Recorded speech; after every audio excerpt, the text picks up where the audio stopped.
Due to having to travel, as well as some other factors such as technical difficulties with software again, this video is going to be shorter than my usual affair. The idea of scene is something that is deceptively simple and yet easy to lose yourself in. I think the reason is because scene isn't something a new writer will think about until they are specifically instructed to do so. The time that usually happens is at an awkward time when the new writer isn't familiar with all of the terminology yet, but is starting to know how much they don't know. Writing in scene then can be intimidating until you realize that it's actually pretty straightforward. First, the theory part of it. Scenes have 3 rules they must follow. If you've been watching my channel, you probably have these memorized by now, considering how much they come up. Develop the characters, develop the world, and move the plot forwards. The difference between how the rules function for a scene versus dialogue is that a scene must do all 3. Dialogue gets away with doing 2 because it simply carries less information than the total scene around it. A scene, being the main container of information, has the space to do all 3 quite easily, and so there really isn't an excuse to not do it. Still, this should not concern you at all. You would almost have to try to not follow one of the rules to write a scene that doesn't do all 3. It will come naturally to you, if not now, then probably by the end of this video. The next thing to know is that scenes have internal parts that act similarly to the structure of entire plots. Each scene should have a high point and a low point, and it should not necessarily end in the most obvious way when looking at how the scene starts. If a scene starts on a high point, then it should end on its low point. If a scene starts on its low point, then it should end on its high point. For example, if a scene starts with your protagonist being fully confident they are going to succeed in their next goal, something needs to happen in the scene that startles them enough to lose some of that confidence. If a scene starts with the protagonist in a depression, then the scene should surprise them with something that gets them back into an active state. At first glance, this might seem unintuitive, but it's actually a lot easier than you might expect. In fact, if you look at your own writing, you might have already been doing this subconsciously. Such structure in scene is usually associated with the phrase subverting expectations, which unfortunately has a negative connotation in discussions now, thanks to a certain movie, but the concept still works. If a story only does exactly what the reader's or audience expects, then the implication is that the story isn't really necessary.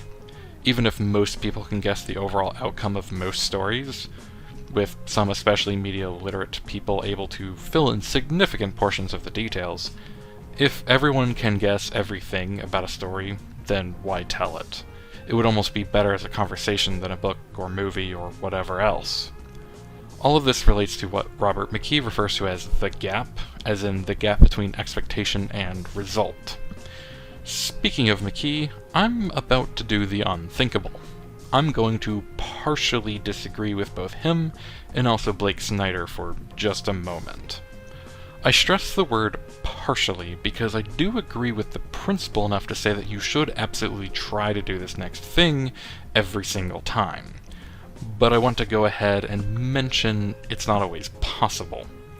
Now, even the moments it's not possible are few and far between, maybe once in an entire book or screenplay. That's why I think you should still follow this. It's just that once per book or screenplay is frequent enough to warrant an asterisk.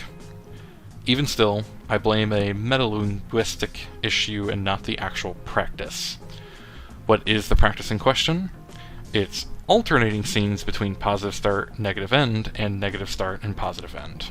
Now, it clearly works. If a scene starts positively and then turns negative, then it absolutely makes sense that the negativity will lead into the next scene and be the foundation of the next scene starting negatively and vice versa. The reason I'm squirmy when talking about this is because some genres go into one direction or another rather steeply. So unless you're really liberal about the definitions of positive and negative, this practice can be really confusing to newer writers of genres like tragedy, which might have multiple scenes end negatively in a row toward the end. You could argue that the terms positive and negative are relative to each other anyway, so a continual downfall or rise would work on the current definition anyway. The problem with that line of thinking is that there comes a point when a relatively positive start compared to its corresponding end would be so negative already that the change might have a completely diminished return. My solution to all of that is to simply shrug and say that you should have that rhythm, but if you find some other way to surprise the protagonist in a scene that doesn't alter the mood, it will probably work too. After all, it's more about not being completely predictable than the mood itself. Still, I think it's helpful to look at the rhythm in action. First, I'll use Top Gun Maverick for my example. This scene with Admiral Kane starts on a low point, as Maverick has just vaporized a multi-million-dollar plane while simultaneously breaking orders. He's being chewed out, and the expectation is that he's about to be punished. However, there is the reveal that he has been recalled to Top Gun, and the scene ends on a high note. The next scene rides the high as he starts a briefing thinking he's about to do a mission, but the reveal is that not only is he not going to fly the mission, but instead he's supposed to teach it to other pilots, including the son of the late Goose, Rooster, which puts the mood at a low point. The low point rides into the next scene where he is texting Iceman and feeling down, but the mood picks up again as he talks to Penny. See what I mean? Let's look at a more difficult media form to do this in: gaming.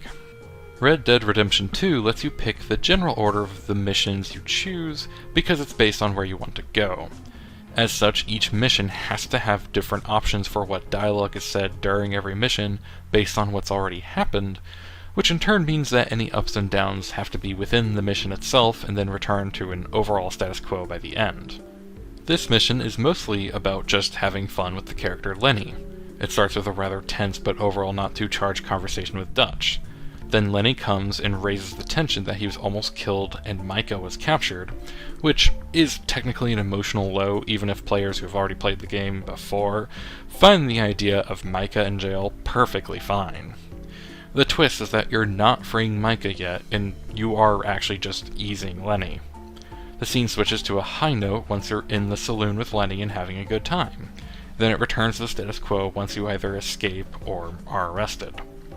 As I said earlier, the only reason there even is a status quo is so the player can enter and exit free roam and choose missions at their will. But if you remove that factor, the scene still started on a low and ended on a high.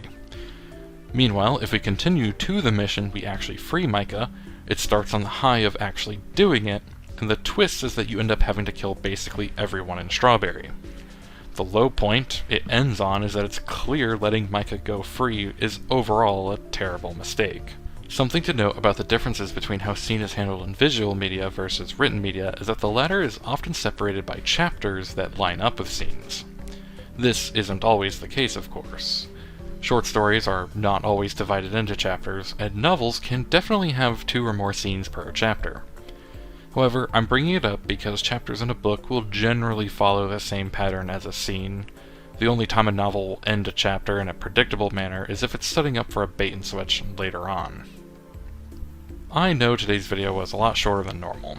As I said earlier, I've been stuck having to travel almost every weekend now, and I'm on the road again the day this video goes public.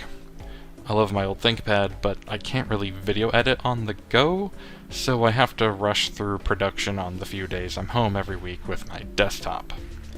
Things should be back to normal soon. If there's a desire to expand on the subject more, I can make a follow-up later. In the meantime, there's a few other short videos coming out soon that I've been working on in the background of the last few. Keep writing.